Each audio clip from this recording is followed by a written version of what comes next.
The entire palace had assembled to witness the Obsidian King's bride arrive. Hundreds of nobles crowded the marble courtyard, jostling for position while commoners lined the gates to witness this historic moment. The marriage that would end 15 years of bloodshed between Silvermoor and Thornhaven. The autumn air crackled with anticipation, and underneath it all, whispers. "I heard she's hideously disfigured," a noblewoman murmured behind her silk fan. Her companion leaned closer. 27 and never married. That says everything, doesn't it? Poor King Matthias, someone sighed. Bound to an ugly bride for the sake of peace. On the raised dais, King Matthias stood motionless. He cut an imposing figure in midnight blue, broad-shouldered and tall, with raven hair that fell just past his collar. His face betrayed nothing. No nervousness, no curiosity, not even a flicker of interest. The indifference was deliberate. It had to be. Riley watched from her position among the Silvermoor guards who'd accompanied the princess's carriage. Just another young knight tucked into the shadows, unremarkable in ill-fitting armor. The whispers intensified as the royal carriage rolled to a stop. "This is it," someone breathed. Silence crashed over the courtyard like a wave as a footman opened the carriage door. The princess emerged, one delicate hand accepting assistance as she descended, silver silk whispering against the steps. She wore pale gold, Silvermoor's color, embroidered with threads that caught the sunlight like captured stars. But it was the veil that held every eye, layer upon layer of gossamer silk, thick as morning fog, completely obscuring her face. The princess reached the bottom step and paused, spine straight, head high, waiting. King Matthias finally moved, descending with predatory grace. His boots echoed against marble as he crossed the courtyard, expression carefully neutral. He knew what everyone expected beneath that veil. "Princess Riley Silvermoor," he said when he reached the carriage. "Welcome to the kingdom of Thornhaven. We are honored." The princess curtsied low, despite the heavy skirts. Matthias extended his hand. "May I?" An eternal pause. Then the princess placed her hand in his. The crowd leaned forward as one, shameless in their curiosity. "By the custom of your people," the king continued, "I am granted the honor of the unveiling, of being the first to look upon my bride's face." When the princess nodded, he reached for her veil. The courtyard went so quiet you could hear the distant fountains trickle. Would she be as unfortunate as the rumors claimed? Would the Obsidian King's face fall in disgust? Matthias lifted the gossamer layers. The silk pooled in his hands like water. And he went absolutely still. Whatever he'd expected, it wasn't this. The princess's face was revealed to the crowd, and the collective gasp shook the palace walls. She was beautiful, not just pretty, breathtaking. Auburn hair that caught the sunlight like spun copper, emerald eyes framed by dark lashes, high cheekbones, full lips, the kind of face that belonged in Renaissance paintings. "Gods above!" someone shouted. "Look at her! I thought she was supposed to be plain." The crowd's mood shifted from morbid curiosity to celebration in an instant. Their king hadn't been saddled with an unfortunate bride. He'd been blessed with a beauty. The princess smiled, demure and lovely. The king smiled back, still looking slightly dazed. "Welcome, princess, truly." She curtsied again, and when she rose, he still hadn't let go of her hand. The crowd cheered, and in the back, among the forgettable guards, Riley watched it all unfold. She watched the Obsidian King stare at the woman he thought was the real princess. She watched the crowd celebrate a beauty they hadn't expected. They wouldn't have been so excited if they knew she'd sent her handmaiden, Kara, in her stead. "This is the plan," Riley reminded herself. Because while King Matthias fell for a pretty face, while the court gossiped about unexpected beauty, no one would suspect that the real Princess Riley stood 30 feet away, posing as an unremarkable knight. And most importantly, No one would stop her from taking back what Matthias's father had stolen. Chapter 1. The carriage hit a rut, jolting both Riley and Kara, her lady-in-waiting and the only person she'd brought on this nightmare journey. She was the only one Riley trusted not to try and stop her plan. 4 days until they reached the capital. 4 days until she was expected to play the dutiful bride for a shifter king whose father had murdered hers. A beast wearing a crown. One she would never, ever marry. Not if she could help it. "Kara," Riley said suddenly, "how would you like to be a princess?" Kara, who'd been gripping her seat with white-knuckled hands, looked up. What? "A princess." Riley leaned forward. "Fancy gowns, a crown, people bowing when you enter a room. The works." Kara's jaw dropped. "Your Highness, I think the heat—" "I'm completely serious," Riley interrupted. "I can't marry this king. I won't." "But why not?" Kara protested. "This marriage would unite the kingdoms." Riley's jaw tightened. "Did you forget what his father did to us? The state our kingdom is in because of this war? 15 years of fighting an enemy they couldn't match. Shifters, beasts obsessed with conquest. Humans had paid the price in blood. Yes, but didn't King Matthias lead the rebellion against his father?" Kara leaned forward earnestly. "To bring peace?" "Peace on his own terms, Kara," Riley scowled. "He wants us tamed, conquered. That's not what my father would have wanted."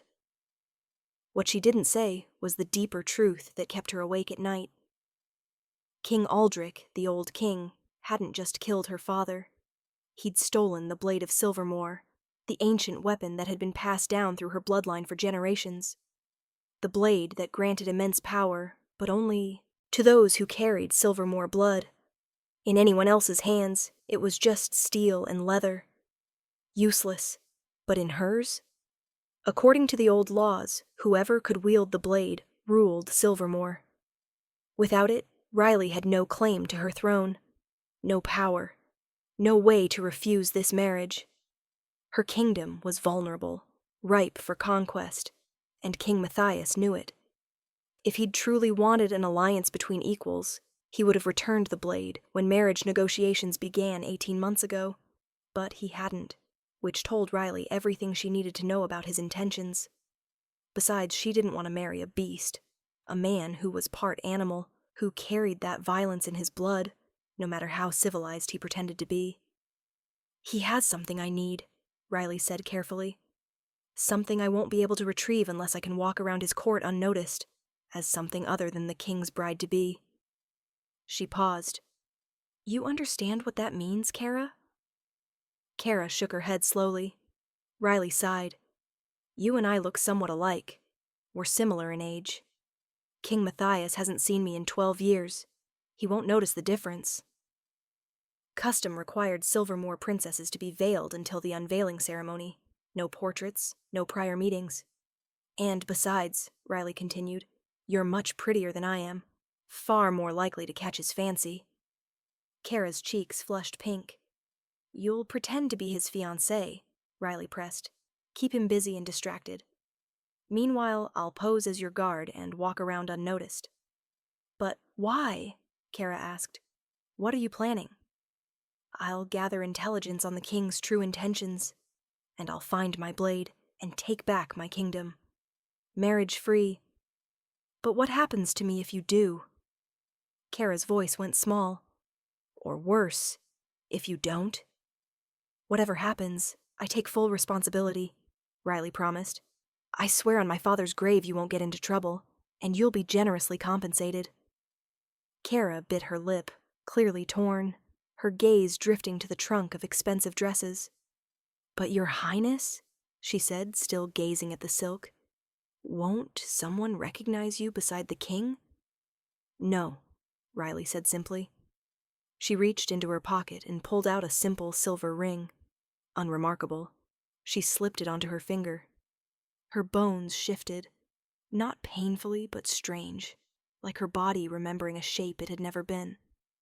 Her chest flattened, her shoulders broadened. Even her face changed, jaw sharpening, features becoming harder, more masculine. Kara shrieked. "It's still me," Riley said, and her voice came out deeper, rougher. A man's voice. "How?" Kara gaped. How is that possible?" Riley caught her reflection in a nearby mirror. A young man stared back. Unremarkable features, broader build, the kind of face that wouldn't stand out in a crowd. She turned the ring on her finger, now thicker and more masculine. "Magic," she said. "Old magic. A gift from my father to keep me safe during the war." Kara was still staring. Mouth open. "Now," Riley pointed at the dress. "Put that on. We have 4 days before we reach the capital, which means I have 4 days to give you princess lessons." "Princess lessons?" Kara looked down at the silk, then at the jewelry case beside her. Something almost like excitement flickered in her eyes. Riley sighed. "You're going to need them." Chapter 2. Riley hadn't seen anyone shift yet. She'd been in Thornhaven for barely a day, waiting for someone to let the beast slip free. But so far, nothing. Just ordinary men going about ordinary duties. Now she stood in the training yard. Across the courtyard, Princess Riley? Well, Kara waved a fan and laughed at something King Matthias said. "Look alive, Silvermore!" Riley's head snapped around just in time to catch a massive shield hurtling toward her face. The weight nearly toppled her backward. Around her, the other guards exchanged glances. Apparently, while the ring made her look and sound like a man, it hadn't given her the strength of one. Distracted? The captain of the guard, a grizzled man with a scar bisecting his eyebrow named Drake, looked affronted. "Do you plan to be distracted when you're guarding our queen with your life?" Someone snorted. "No wonder they lost to us so badly." Riley saw red. "We haven't lost anything. The war ended when your kingdom extended peace, probably because they knew they'd lose." Several guards cackled with mocking laughter. The captain silenced them with a raised hand. "You're the only guard your princess brought. She insists you protect her." He gestured around. "But your princess is now our future queen. Show us what you can do." Riley nodded, jaw tight. "Who wants to volunteer to duel with the princess's guard?" A mountain of a man stepped forward. Riley gulped. 6'7" at least, shoulders like an ox. When he grinned, she caught a glimpse of teeth that seemed too sharp. "Ready?"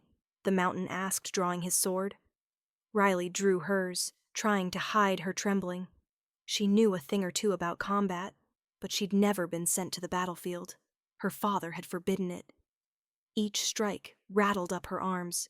She could barely parry his hits, and within 3 strikes, her sword went flying. "I don't see why we even need a peace treaty with Silvermore," the mountain said. "If this is the best they can—" Riley screamed in rage and threw herself at him. No weapon, no plan, just fury. He caught her by the collar and threw her to the ground like she weighed nothing. "Enough!" Everyone froze at the commanding voice. Guards dropped into bows. "Your Majesty," the captain said quickly. I saw, and I've seen enough." King Matthias's boots appeared in Riley's line of sight. Kara wrung her hands, looking distressed. "This man isn't fit to guard our future queen," the captain said. "He doesn't know how to fight." "I can fight," Riley ground out, still on her knees. "Your Highness, this must be a bad day for Rye," Kara began. The king frowned. "Rye." Riley's heart stopped. Her full name was Riley, but everyone who knew her intimately called her Rye, and the king used to be her playmate. "Ryder," she corrected quickly. "My name is Ryder, Your Majesty." For a moment, King Matthias just looked at her. He'd been 18 the last time she'd seen him, and she'd been 11, thinking he was the most impressive person ever. Then he'd disappeared, and his kingdom had attacked hers. The betrayal burned in her chest as he stood before her now, broad-shouldered and imposing. A shifter king, with all the power and threat that implied. His eyes were the same, though, deep gray like storm clouds. She'd thought them beautiful once, when she was too young to know better. It annoyed her that she still did. The king extended a hand. His grip was warm as he pulled her to her feet. "The princess trusts this knight," Matthias said to Drake. "You will integrate him into your ranks." "With respect, there's nothing to integrate," the captain insisted. "This man hasn't had any training." "Fine," Matthias decided. "Ryder can be my personal guard instead." Several guards voiced their disbelief, but the king silenced them with a raised hand. "If it pleases you, princess?" he asked Kara. Kara nodded, blushing prettily. The captain looked ready to argue further, but one look from the king stopped him. This works out perfectly, Riley thought. As his personal guard, she could spy on him more effectively. Find out where he kept her father's blade. "Captain, please escort the princess back to her chambers." As Kara was led away, Riley started to follow, only to have the king's voice stop her. "Ryder." She turned back. King Matthias was drawing his sword, the blade catching sunlight. "Show me what you can do." Riley gulped. Chapter 3. Riley's sword clattered to the ground for the third time that morning. She wanted to scream, or throw something. Preferably at King Matthias, who stood a few paces away with his arms crossed, infuriatingly calm. "Again," he said. Riley gritted her teeth, retrieved her sword, and raised it into position. Her shoulders burned from the repeated motion, unused to the weight of a real sword, rather than the lighter practice weapons she'd trained with. She tried the sequence again. Block, parry, step, strike. Her footwork was wrong. She could feel it, the way her weight shifted too far forward. When she brought the blade down, it wobbled pathetically, and King Matthias moved. One moment he was watching. The next he was behind her, one hand catching her sword arm, the other settling on her waist. Riley went rigid. "Here," he said, his voice maddeningly calm near her ear. "Your stance is too wide. It throws your center of gravity too far forward." He adjusted her feet with his boot, nudging them closer together. "And you're gripping too tight. The sword becomes an extension of your arm. You don't strangle it." His hand covered hers on the hilt, loosening her white-knuckled fingers. Riley's heart hammered against her ribs from pure, undiluted rage. How dare he touch her so casually? The same hands that had once helped her climb trees, now touching her like he hadn't betrayed her trust so completely. "Now," Matthias said, guiding her arm through the motion. "Block. See how much easier that is when you're balanced?" It was easier, and she hated that it was easier. Something inside Riley snapped. "Can you stop patronizing me?" she sneered. Matthias blinked, his calm facade cracking slightly. "I'm not patronizing." "I don't need your coddling," Riley continued, voice rising. 15 years of rage clawed up her throat. "You're just trying to make yourself feel better about—" She cut herself off, but the damage was done. The king's expression hardened. "About what?" he asked coldly. Riley's chest heaved. She'd gone too far, way too far for a simple guard. "My kingdom valued brute strength above all else," Matthias said, voice tight. "Violence was the answer to everything under my father's rule." His jaw clenched. "I'm trying to be better than that. To teach you in a way that doesn't involve breaking you down.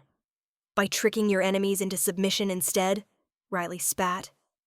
Matthias's eyes flashed. "I don't believe you're my enemy." "No?" Riley asked. "Just someone whose kingdom you bullied into surrender?" "What are you talking about?" Matthias looked genuinely confused now. "Do you mean my upcoming marriage to the princess?" She agreed to it. Riley snorted bitterly, a sound she should have held in. "It's not like she has much of a choice, though, is it?" "Of course she does," Matthias said immediately. "She doesn't have to marry me if she doesn't want to. I would never force—" "Right," Riley cut him off. "So you can continue waging war on her kingdom if she refuses?" "No, of course not. Matthias stopped. His face paled slightly as understanding dawned. "Is that what she believes?" He ran a hand through his hair. Gods, I didn't think it would come across that way. Yes. Well, Riley muttered. Thinking isn't your strong suit, is it? Excuse me? Nothing, Riley said, looking away with exaggerated innocence. But Matthias wasn't letting it go. He looked stricken now, all his polite distance gone. Do you think... He stopped, started again. Do you think I should make it clear to the princess that my offer of peace stands whether or not she agrees to be my mate? He caught himself. My wife? I know what a mate is, Riley snapped, then forced herself to sound calmer. And yes, perhaps you should. How? Matthias asked. How do I make her understand that that I don't want her to feel trapped? Riley studied him, the tension in his shoulders, the genuine worry in his eyes. Does he actually care?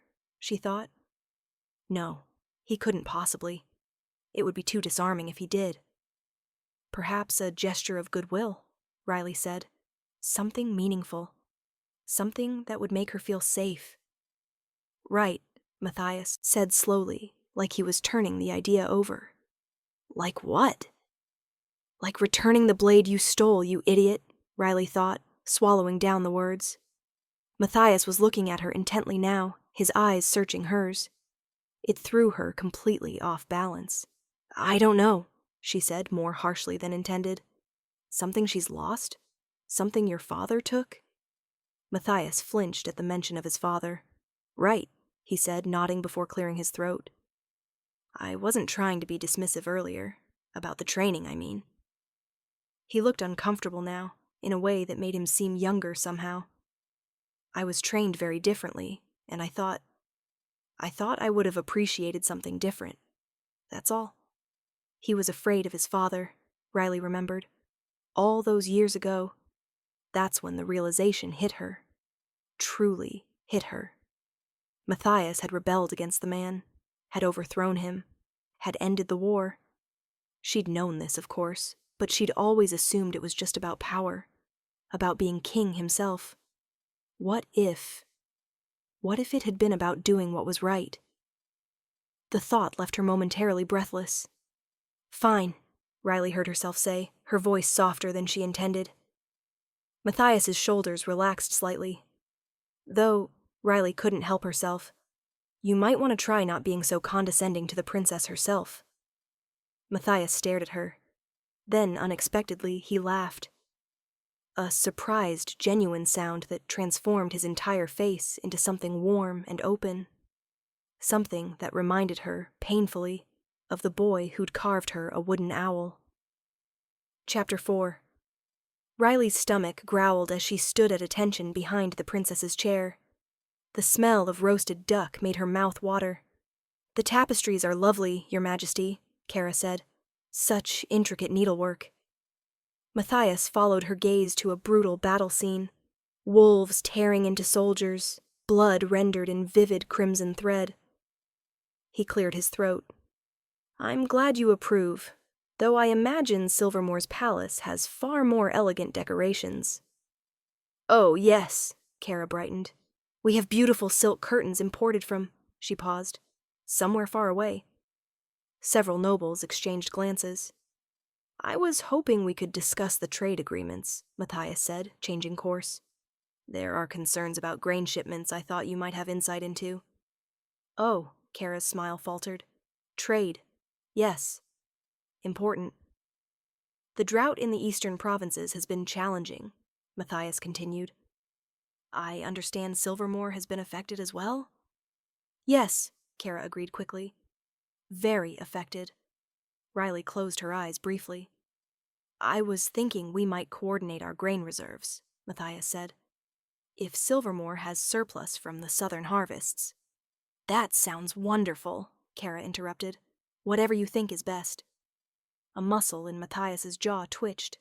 But surely you have opinions on how to distribute resources to your own people. I trust your judgment completely, Kara said, sipping her wine. Riley couldn't take it anymore. The princess means she would need to consult with her advisors before committing to an agreement, she interjected. Everyone stared at her. The southern harvests were adequate this year, Riley continued, not surplus. Any grain sharing would need to be carefully calculated to ensure Silvermore's people don't face shortages. Of course, Matthias said slowly. The dinner continued similarly.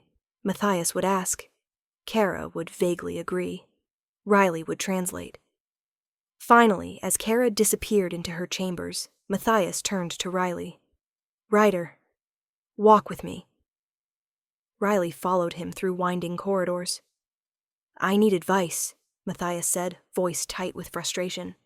The princess, I don't understand her. Every time I try to engage with her on anything substantial, she just agrees with me. About everything. Perhaps she's nervous, Your Majesty, Riley suggested. Nervous, he repeated flatly. She seems terrified. Like she thinks I'm going to. He trailed off. I don't want her to be afraid of me. They'd reached his chambers. Inside, the room was surprisingly austere. Simple furniture, shelves of books, maps spread across a desk. The thing is, I know her, Matthias said, pacing. Riley is strong-willed, confident, stubborn as hell. She has opinions about everything. She'd argue with me about the smallest things. Something hot twisted in Riley's chest. Maybe she's changed, Riley snapped. She had to grow up through a war, through betrayal. Betrayal? Matthias frowned. Your kingdom attacked hers, Riley said bluntly. Her father died. Matthias grimaced. Yes, I suppose you're right. I'm surprised she hasn't gotten angry with me yet. As she should. You seem to understand her better than I do, Matthias said, studying her face. You were able to translate what she meant. He stood, moving closer. Help me, Ryder. I need someone who can help me reach her. This was an opportunity to gain his trust, but it also somehow seemed like a trap. I'm not sure that's appropriate, Your Majesty, she managed. I couldn't care less about appropriate, Matthias said. I care about making this alliance work. He fumbled with the buttons on his doublet. Do you think Riley's afraid I'll... He stopped mid-sentence, yanking at a button that wouldn't come loose. Gods, I hate these things! Can you help? Riley frowned. Help? The buttons, Matthias said, waving her over. Oh. Right. Riley shuffled forward, staring at him. I just don't understand what I'm doing wrong, Matthias said, and it took Riley too long to realize he wasn't talking about the buttons. He stood still, arms slightly out, like this was perfectly normal. Like having his guard undress him was something that happened every day. Come to think of it, for him it probably was. She stepped closer and started working him free, trying to ignore the heat radiating off him. So you think she's afraid I'll force her into decisions? Matthias continued. Because I would never. His breath ghosted across her cheek as he spoke. He was taller than her, though not by much with the ring's magic, which meant his face was right there, close enough that if she looked up, she didn't look up. I'm sure it's fine, Your Majesty, Riley muttered. Just please hold still. Right. Sorry. Matthias paused for half a second. Do you think I should write her a letter? Riley got the last button free, stepping back quickly. The doublet's done, Your Majesty. Excellent. He shrugged out of it without breaking his train of thought, tossing it carelessly onto a chair. Because I want her to know that I respect her opinions, that I want her to argue with me when she disagrees. Perhaps through a letter... He grabbed the hem of his undershirt, and Riley's brain caught up to what was happening half a second too late. The fabric loosened. She caught a glimpse of skin, the hollow of his throat, the beginning of his collarbone. He pulled the shirt over his head in one smooth motion. Ryder, are you listening? Matthias asked, oblivious. Riley was, in fact, not listening, because the king was standing in front of her, shirtless. She'd known shifters were stronger than humans, but seeing it like this, up close, this was something else entirely. His shoulders were impossibly wide, his arms corded with strength that came from years of actual combat, and his abdomen... Ryder? Matthias asked again, genuinely confused. What do you think? Her voice came out strangled. Sorry, about what? The letter, Matthias said patiently. Do you think I should write her one? Yes. Great idea, she managed, forcing herself to look only at his face. All right, he nodded, moving to the desk. The muscles in his back shifted as he reached for something, and Riley had the sudden, mortifying thought that she wanted to. Stop it, she told herself. Her eyes caught on something. A key hanging from a chain around his neck. This? Matthias asked, noticing her stare. It's my father's vault key. Opens the treasury where he kept things he took from conquered kingdoms. You keep it on you? Riley asked, trying to sound casual. I'm the only one who can open it now, Matthias explained.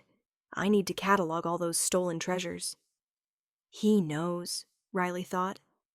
He knows the vault is full of stolen things, and he hasn't returned any of it. Her father's blade was in there. She was sure of it. She needed that key. She needed to stop thinking about the way he'd looked at her when he'd asked for help. And she absolutely needed to stop noticing how beautiful he was. Chapter 5. Riley had developed a routine, and she hated how comfortable it had become. Mornings meant training with Matthias, him correcting her form, her trying not to notice his lingering touch. Afternoons meant standing guard during royal business, watching him be competent, and nothing like the tyrant she'd expected. Evenings meant letters. She'd suggested he write, to Princess Riley directly, since face-to-face interactions with Kara were proving disastrous.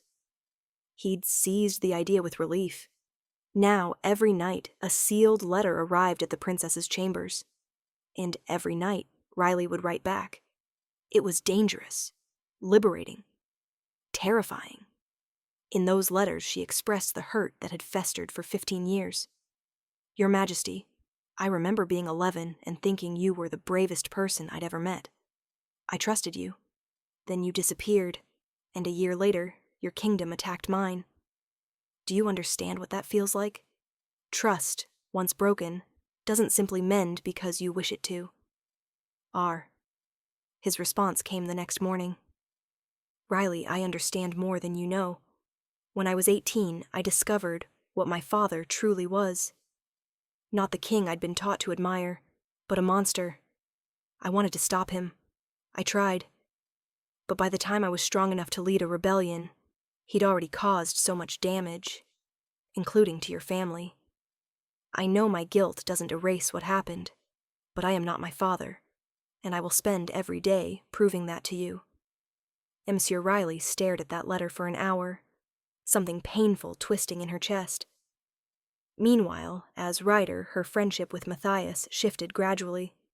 At first, he sought Ryder's advice about the princess, but then the questions changed. Ryder, what do you think about the grain distribution proposal? Matthias asked, spreading maps across his desk. The council wants to prioritize the northern provinces, but I'm worried about the south. Riley blinked. You're asking me? You're from a border region, so yes, I'm asking you. It happened again the next day, and the day after. I value your perspective, Matthias said one evening. You're honest in a way most people at court aren't. You'll tell me when I'm being an idiot. You're always being an idiot, Your Majesty, Riley said automatically. See? He grinned. And you actually mean it.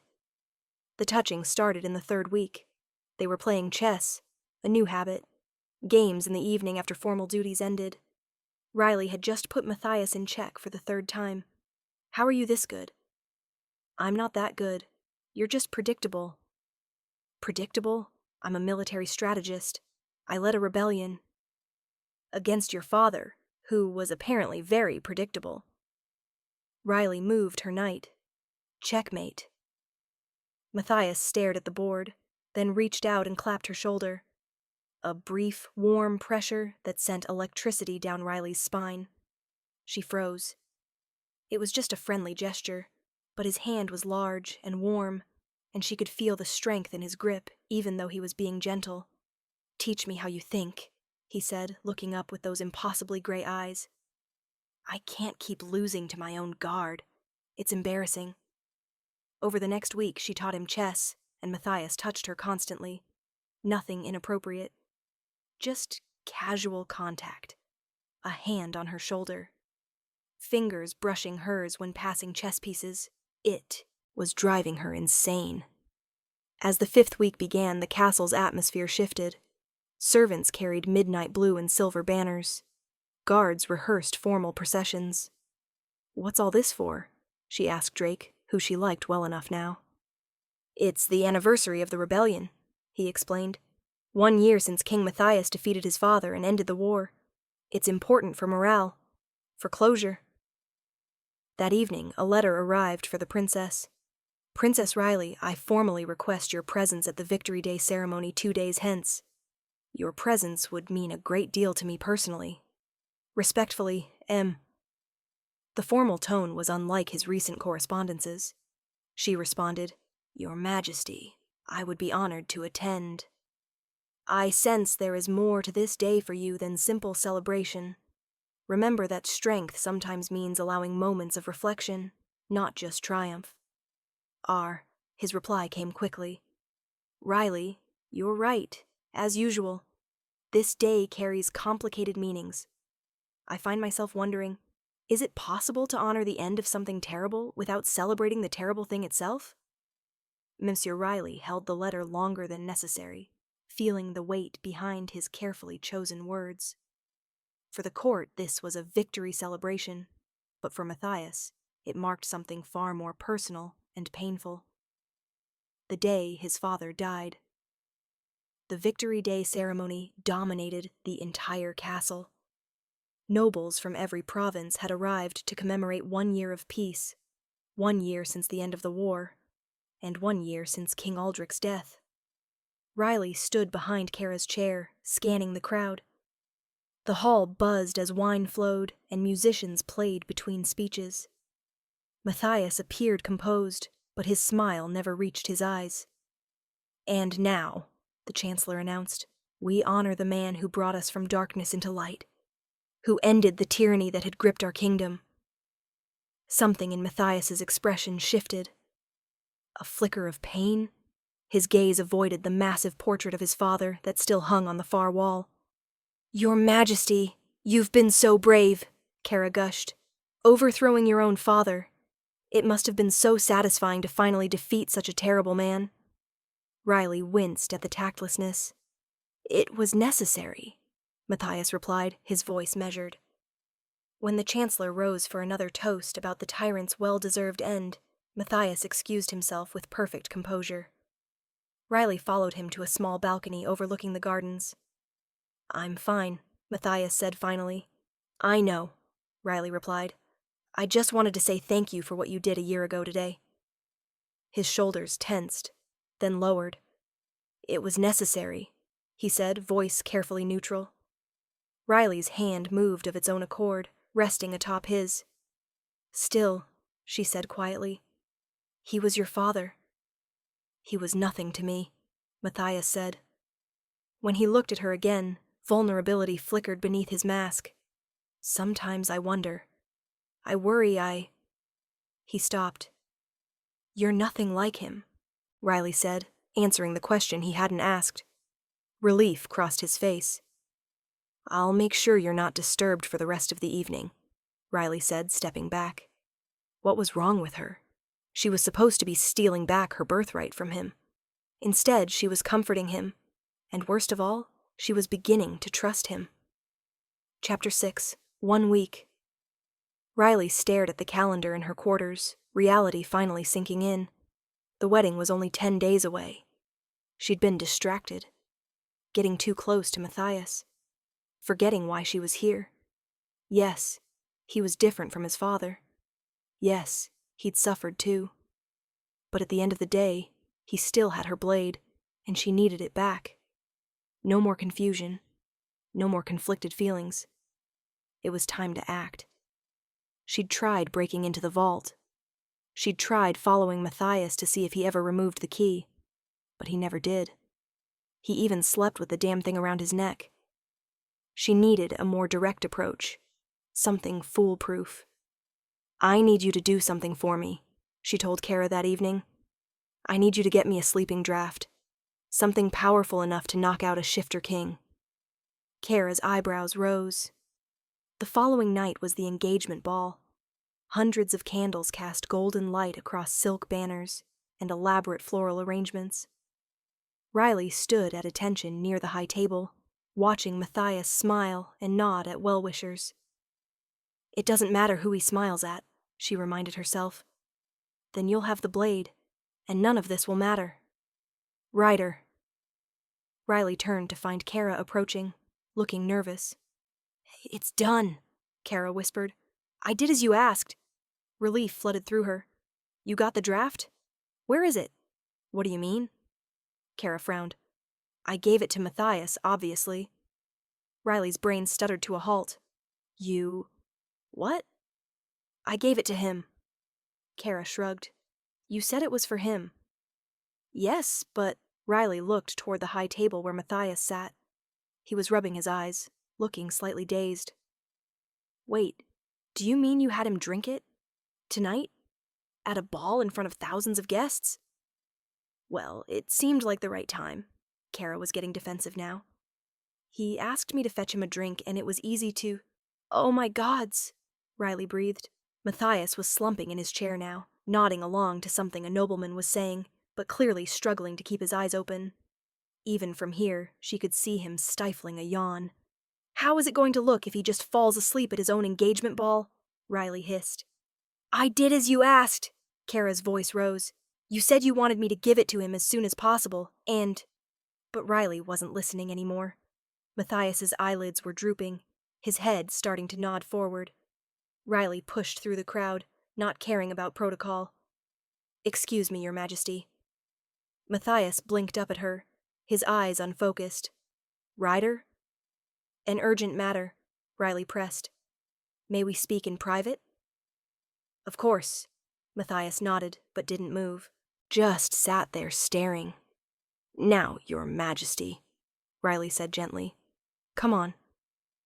Matthias groaned slightly as she helped him to his feet, squinting at her. She started guiding him toward the exit, supporting more of his weight than she'd expected. Are you feeling all right?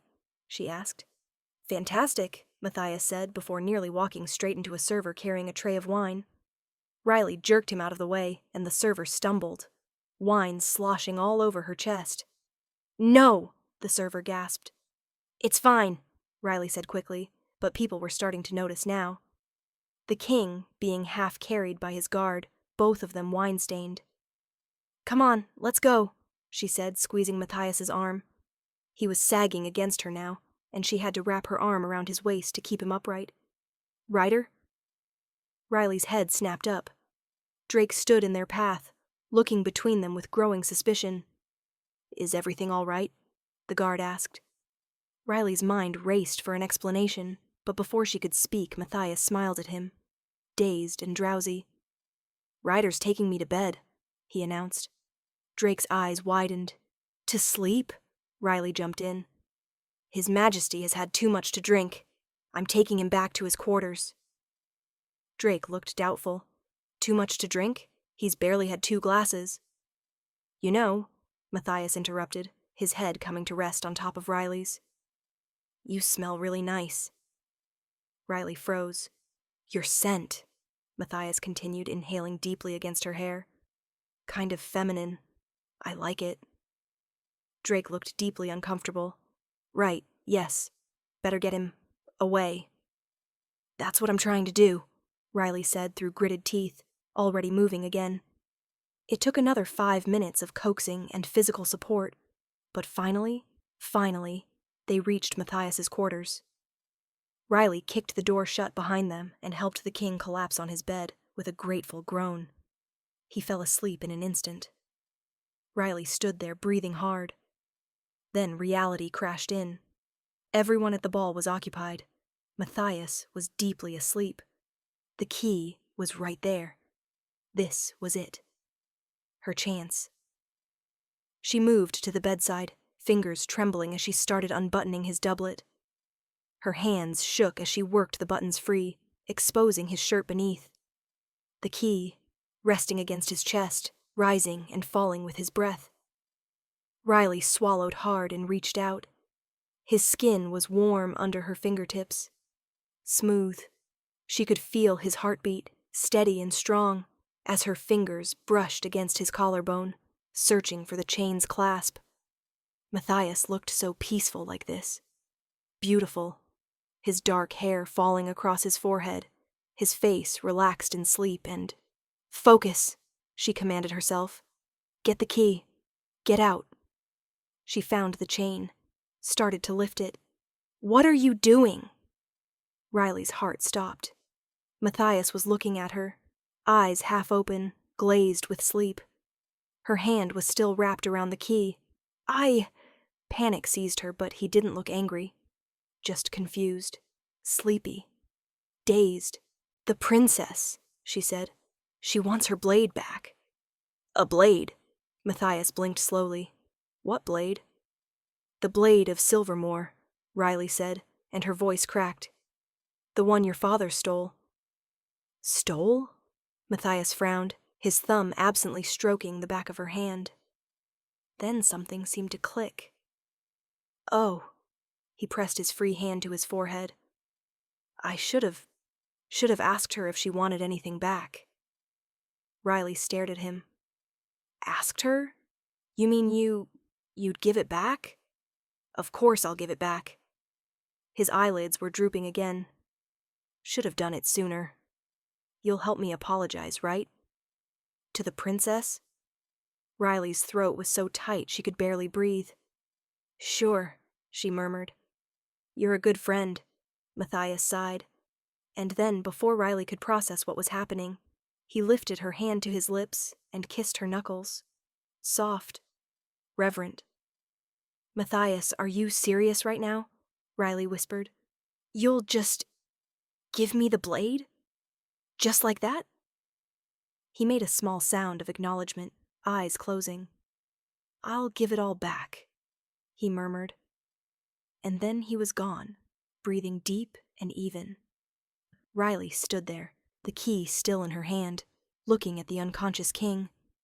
She could take it right now. Could go to the vault, retrieve her blade. This was what she'd wanted. But, slowly, Riley placed the key back on his chest and stepped back. Then she ran out of the room. Chapter 7. Riley burst into Kara's chambers without knocking, heart hammering against her ribs.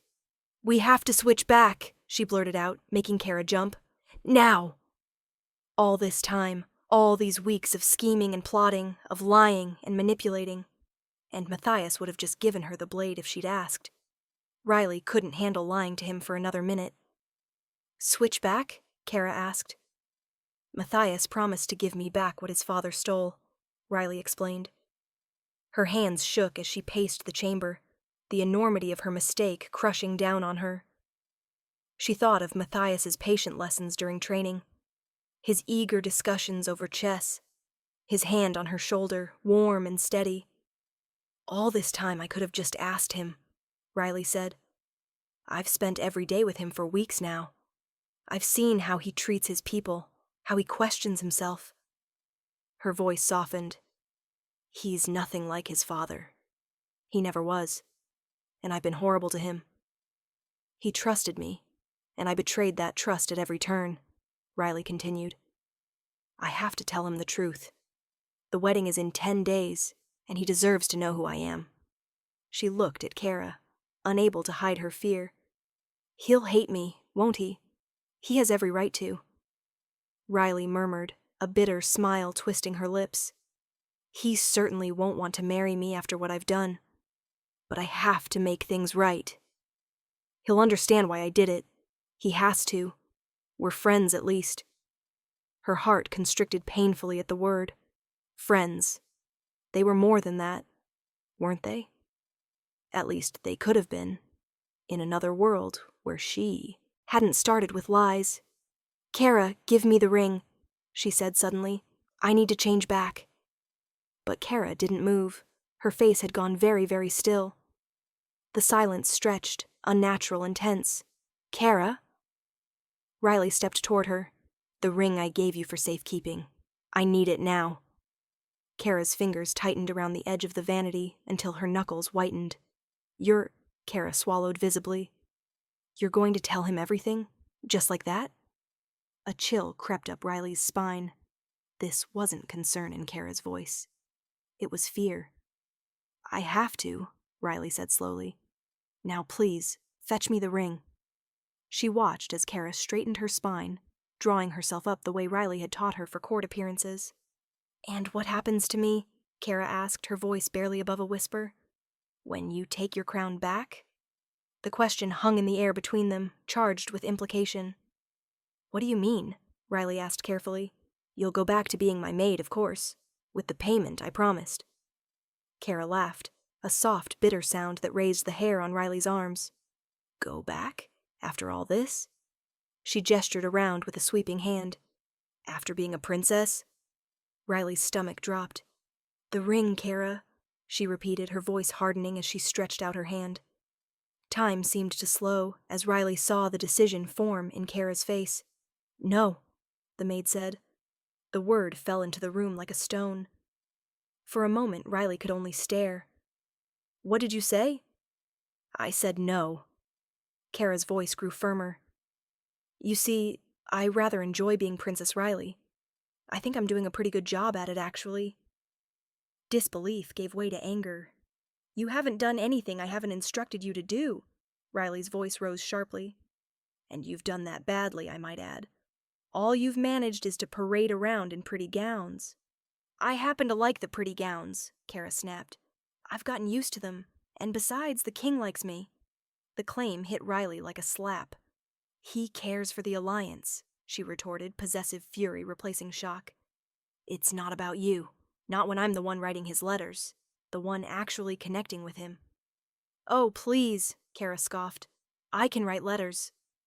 You can't read, Riley shouted, her entire body shaking with rage. This is ridiculous. I'm the princess. Matthias needs to know the truth. Now give me back my ring. Now! Something dangerous flickered across Kara's face. You're wrong, Ryder, she said, emphasizing the false name. I'm the princess now, and that means something. Before Riley could process the full implications, Kara drew a deep breath and let out a piercing scream that echoed off the stone walls. The sound hadn't even died away before the door burst open. Wood slamming against stone as guards rushed in. Princess, what's wrong? Drake demanded, hand already on his sword as he moved to shield Kara. Riley's heart plummeted as she saw the trap closing around her. This man tried to kidnap me. Kara gasped, tears already streaming down her face as she pointed to Riley. What? Riley shook her head. That's ridiculous. As ridiculous as when you forced me to drug His Royal Highness, Kara countered. Said you'd hurt him if I didn't help? Ice flooded Riley's veins as the accusation landed. The sleeping draft. She'd just told them about the...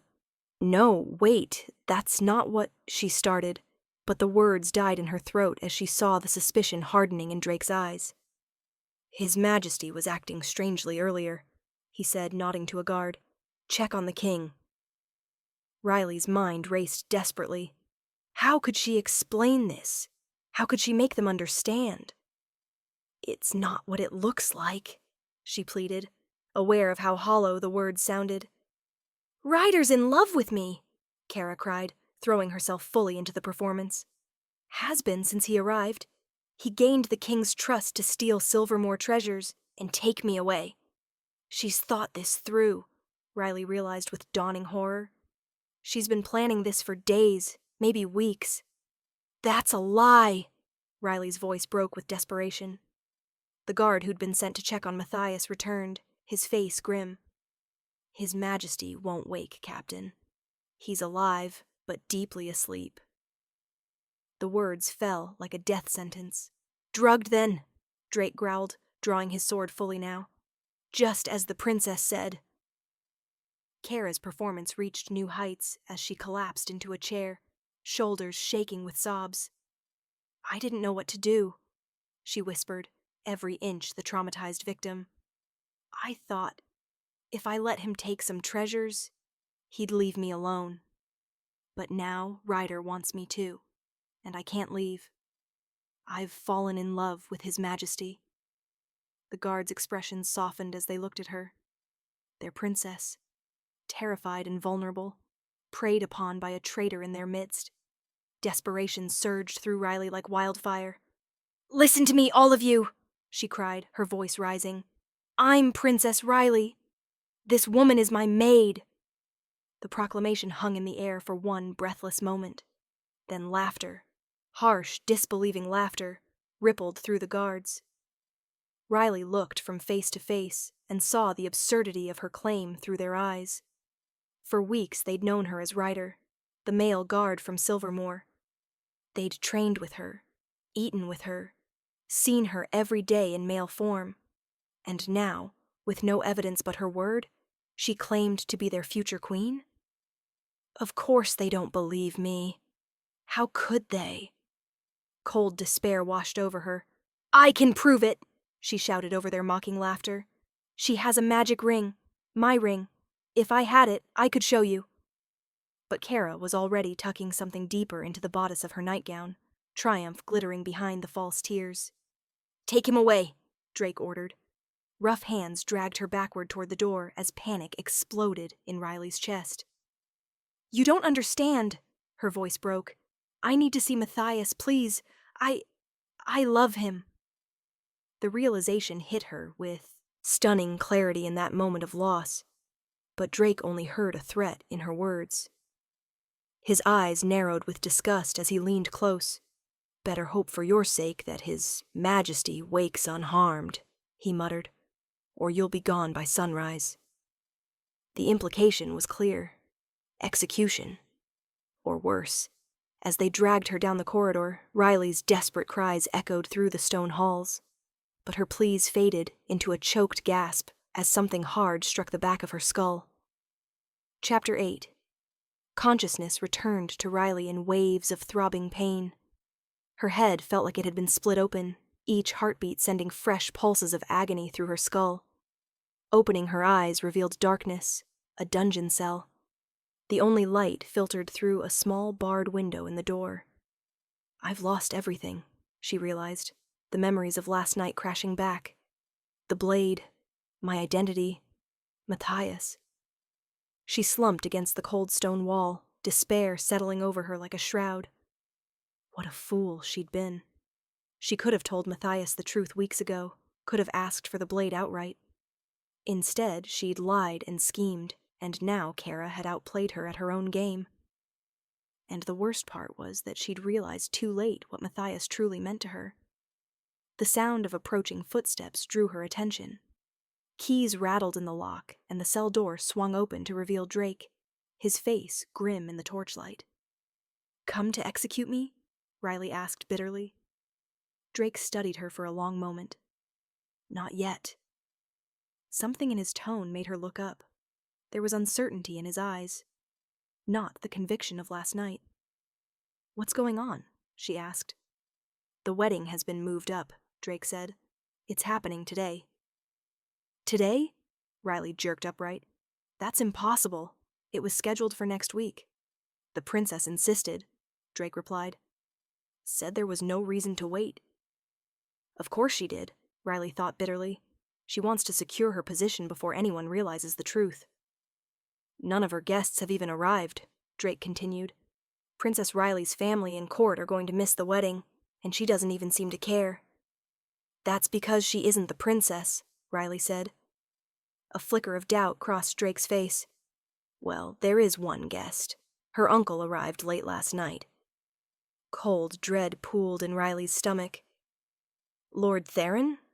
He didn't notice anything unusual about the princess," Drake said, eyeing her carefully. Riley's laugh was bitter. "Theron has always wanted the throne for himself. He's probably struck a deal with Kara." Drake's brow furrowed. "How would you know about all that?" "Because I'm Princess Riley," Riley insisted, leaning forward as much as her bonds would allow.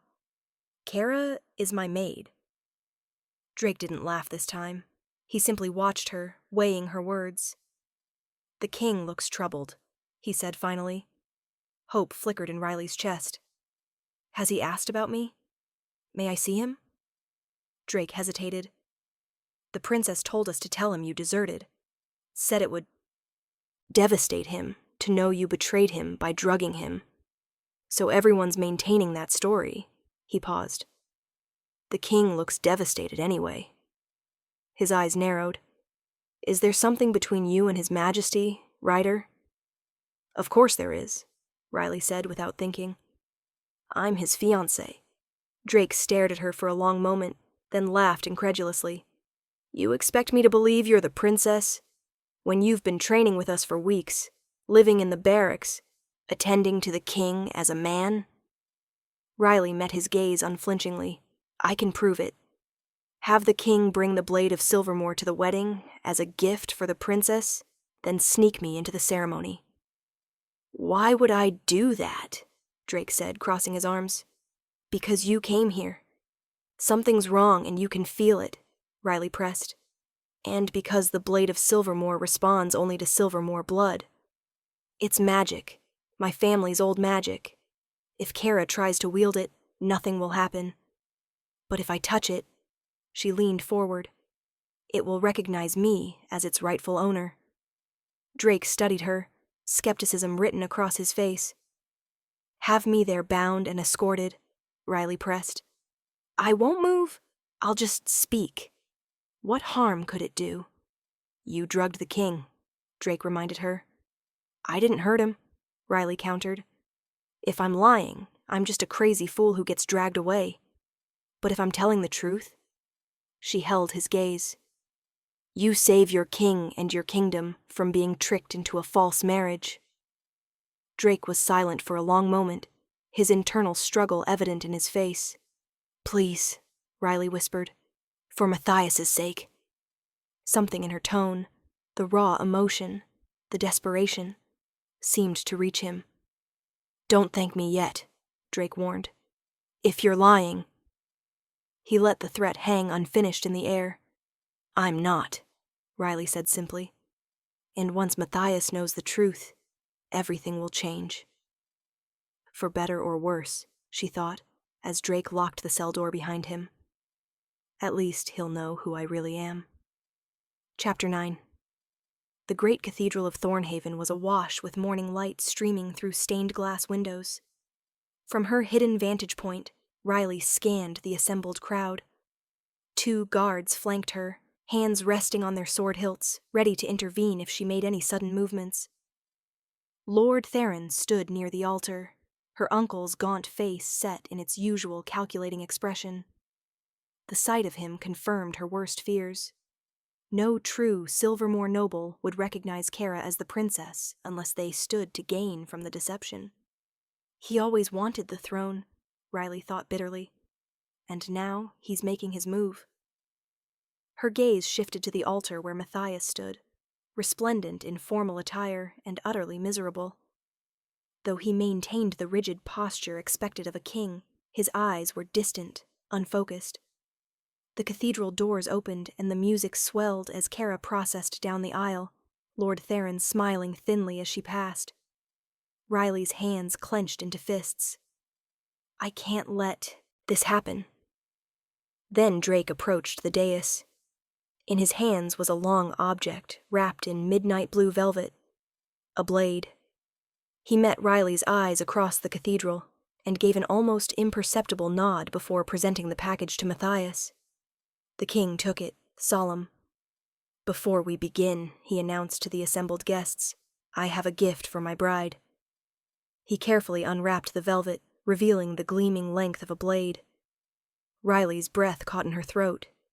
Even from a distance she recognized the intricate engravings on the steel. The blade of Silvermoor. Princess Riley, Matthias continued, I know this is important to you, and I should have returned it sooner. Forgive me. He paused, emotion briefly crossing his face. I didn't know everything that was in my father's vault, nor did I particularly want to know. Seeing all that he had stolen and destroyed was difficult. But that's no excuse, Matthias concluded. This belongs to you and your kingdom, and I return it now as a symbol of the peace between us.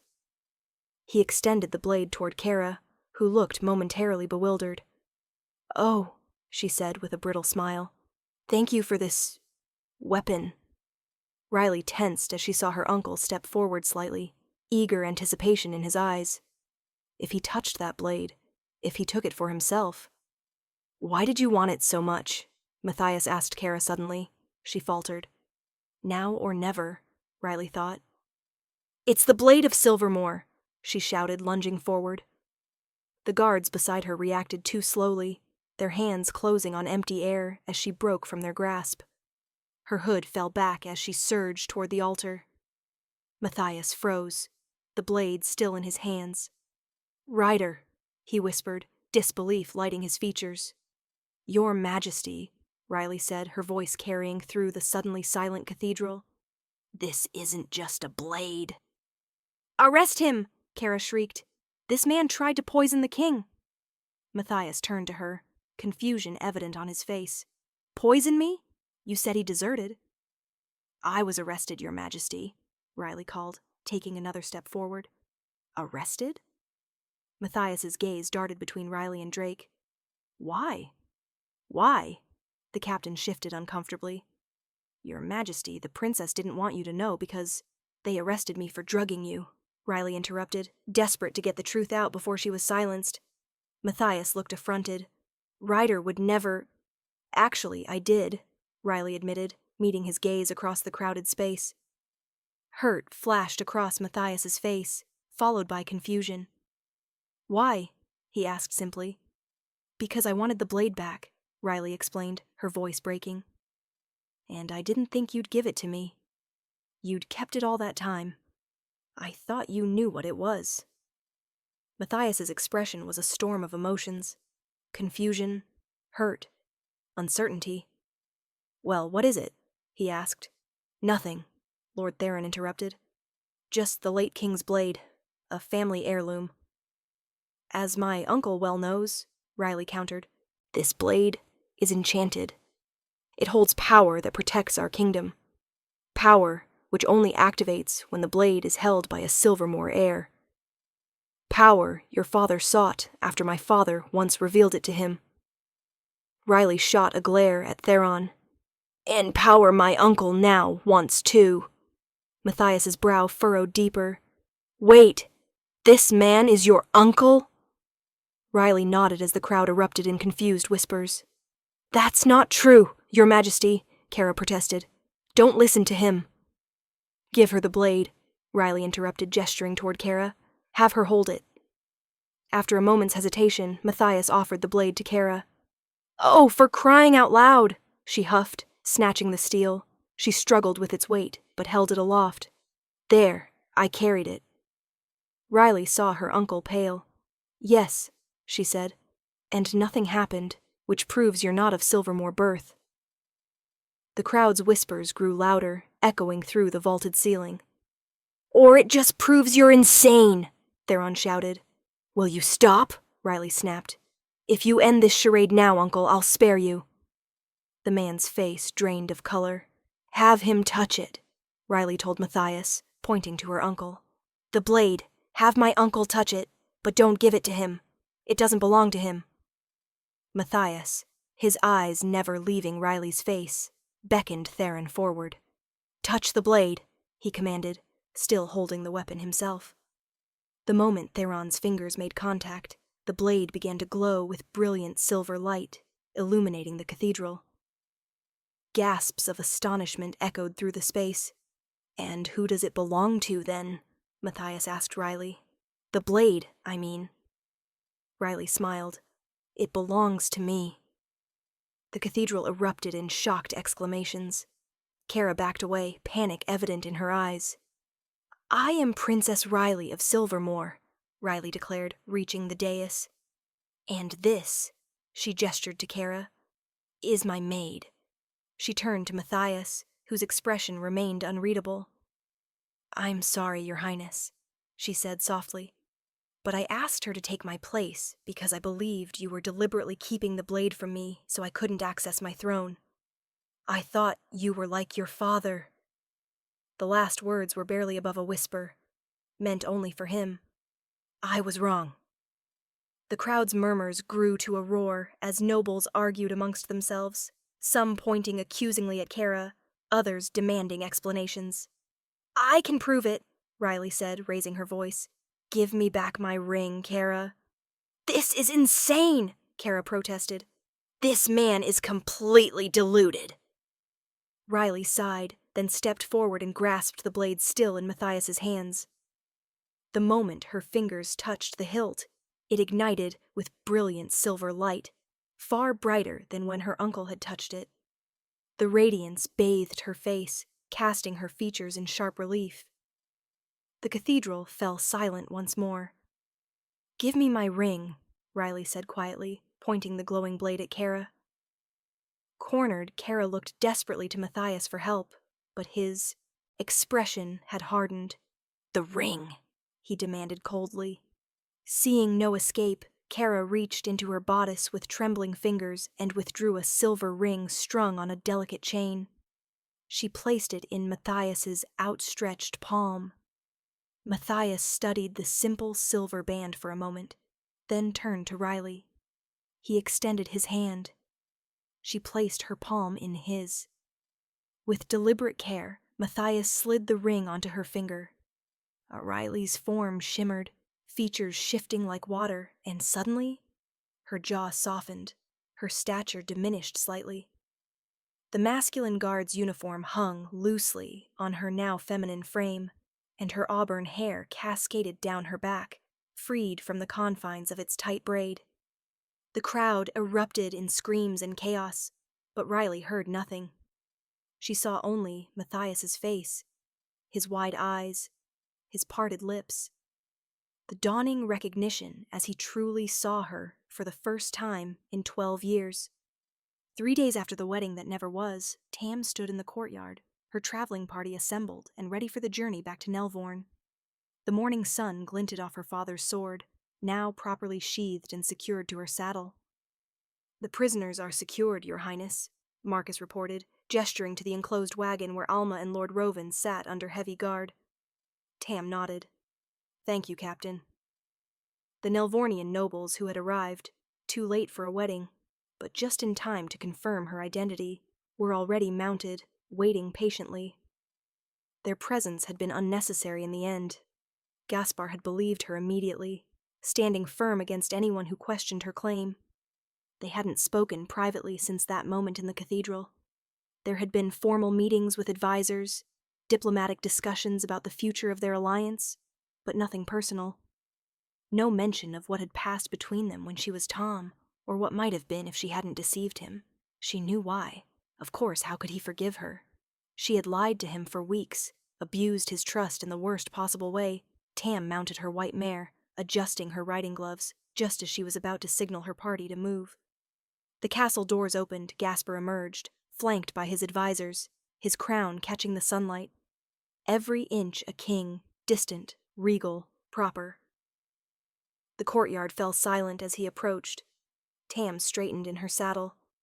"Princess Tamara," he said, stopping beside her horse. "I wanted to wish you a safe journey home." "Your Majesty," she inclined her head. "Thank you for your hospitality." "I look forward to a new era of peace between our kingdoms," he continued, his voice carrying the same careful neutrality she'd heard in council meetings. "As do I," she replied. "The alliance terms are fair." "You've been generous," Gaspar nodded, not quite meeting her eyes. "Safe journey, Princess." He stepped back, a clear dismissal, and panic surged through Tam's chest. This was it. The last time she might ever see him. "Gaspar!" His name escaped before she could stop it. He looked up, surprise briefly breaking through his composed facade. "I'm sorry," Tam said quietly. "For not trusting you," Gaspar winced. "I understand why you wouldn't," he said. "Maybe at first, but then. You became my friend, Gaspar." Tam's voice caught. "As Tom, we were friends, weren't we?" The king's composure cracked, emotion bleeding through. "Yes," he said, finally getting her gaze. "We were. For what it's worth," Tam continued, throat tight, "I really enjoyed being your friend." Gaspar's smile was sad, as he gave her a small nod. Likewise, Princess, he murmured. He was going to leave. He was going to leave without knowing. Tam took a deep breath, finding courage for one last truth. I would have enjoyed being your wife, she proclaimed. More than enjoyed. Her voice dropped to barely above a whisper. Please know I'll regret what could have been for the rest of my life. Without waiting for his response, Tam urged her mare forward. She rode through, her entourage falling in behind her. She thought she heard Gasper call her name, but she didn't look back. The mountain path wound down from the castle, steep cliffs rising on one side, a breathtaking drop on the other. Tam rode ahead of her party, putting distance between herself and her guards, needing the solitude to compose herself. A howl echoed through the mountains behind her. Tam reined in her horse, turning in the saddle. The sound came again, closer this time. A deep, powerful howl that sent shivers down her spine. There, far up the path, a massive wolf appeared. Silver gray and powerful, it raced down the trail, with impossible speed heading straight for her. Her guards were too far behind. It was just her, alone on the narrow path, with the wolf who drew closer, its pace never slowing. It was enormous, larger than any natural wolf, its eyes a familiar dark blue that Tam would recognize anywhere. Gasper, Tam whispered, heart racing. Her mare whinnied in fright, backing toward the cliff edge. Easy, Tam soothed, trying to calm the animal even as her own pulse thundered in her ears. The wolf stopped several paces away, those intelligent eyes fixed on hers. Slowly, Tam slid from her saddle onto the rocky path. Her foot slipped on loose stones, and she felt herself falling backward toward the cliff's edge. In a blur of movement, the wolf transformed, fur receding, limbs elongating, until it was Gasper who caught her, his very human arms pulling her back from the precipice. Very human, and very naked. Did you mean what you said? Gasper asked, his voice low and urgent. Back there, in the courtyard? Tam's gaze flicked downward involuntarily before returning to his face. You're naked, she pointed out, feeling dazed. A smile tugged at his lips. You've seen me naked before, he reminded her, brushing a strand of hair from her face. When you were helping me undress. Yes, she admitted. I rather enjoyed it, actually. Gasper smiled. You didn't answer my question, Tam nodded, suddenly serious. I did mean what I said, she confessed. Every word. But when I called off the wedding, you didn't say anything, Gasper said, his smile fading. You didn't protest. I thought, Tam swallowed hard, I thought you couldn't possibly want me. After everything I'd done, Gasper searched her face ardently, as if looking for signs of another deception. When he found none, something brightened in his eyes. So you meant it when you said you regretted what could have been? He pressed, his eyes searching hers. Did you mean that part too? Especially that part? Tam whispered. Something in his expression broke open then. Hope and joy and longing all at once. Before she could say another word, he leaned down and pressed his lips to hers. I love you, Tam whispered when they finally broke apart. I should have realized it sooner. Forgive me.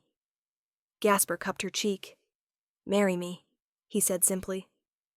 Tam nodded and Gasper smiled, the full, radiant smile she'd so rarely seen, and kissed her again. Heedless of the wind swirling around them or the sheer drop inches from their feet, on this lonely mountain path, with the world spread out below them, they found each other at last. Hi, everyone. I hope you enjoyed this story. For those who haven't heard about it yet, I've released a brand new exclusive story on my Patreon, The Wishmaker's Curse, which explores Adrian's past. It's available to Tier 3 members, but I've also made it exceptionally available for single purchase, so anyone can experience it. If you're interested, just scan the QR code or click the link below. Thank you so much for listening and for being part of this community.